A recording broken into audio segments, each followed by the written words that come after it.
All right, meantime, at least 4 Palestinians have been killed after an Israeli airstrike on a hospital compound in central Gaza.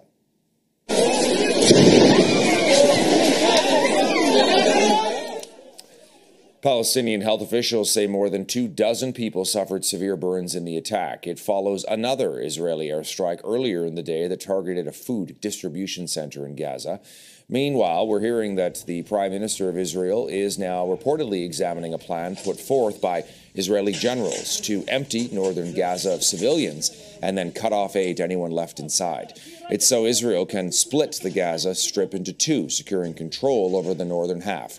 If approved, it would give Palestinians about a week to leave the region before declaring it to be a closed military zone. So lots going on in the Middle East. Let's bring in Anthony Seaboyer, military national security expert. Anthony, good to see you on this Monday. Appreciate your time. Good to see you, Todd. Let me ask you, if I can, about the United Nations peacekeepers in southern Lebanon. Israel accused of targeting them. It says that's not the case. It says they need to move out of combat zones. We know that a UN observational post was destroyed as well by a military action of the Israelis. Your take on what's going on here?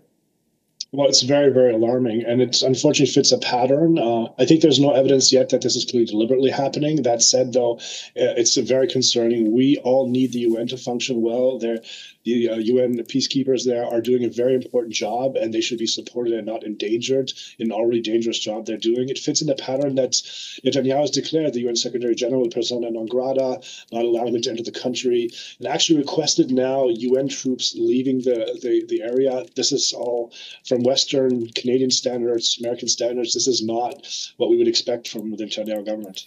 We know that Israel has long had a challenging relationship with the United Nations. They accuse the UN of being anti-Israeli. He's also, Netanyahu, requested that the United Nations leave certain regions. They say that Hezbollah is using the UN as cover and using the areas that the UN operates in to be able to operate with impunity against Israel. Your thoughts on what that might mean?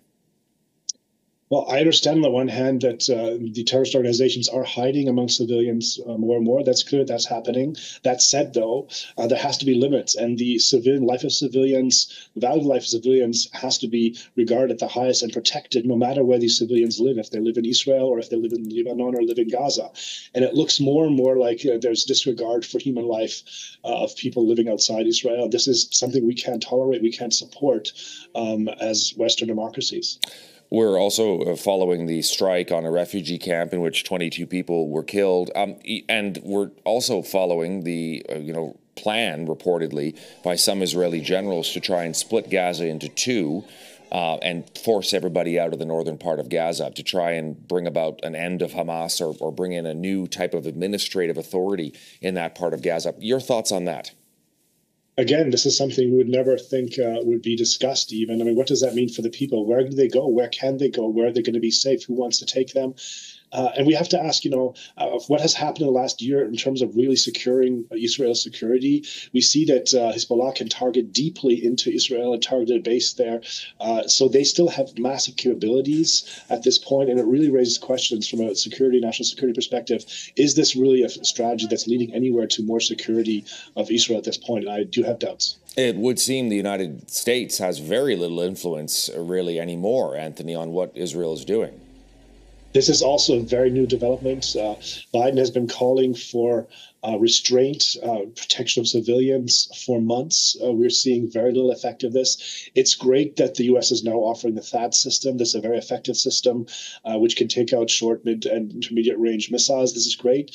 And I think it's great, but it should, though, be combined with clear requests to Netanyahu in terms of how he's treating civilians and who he's targeting.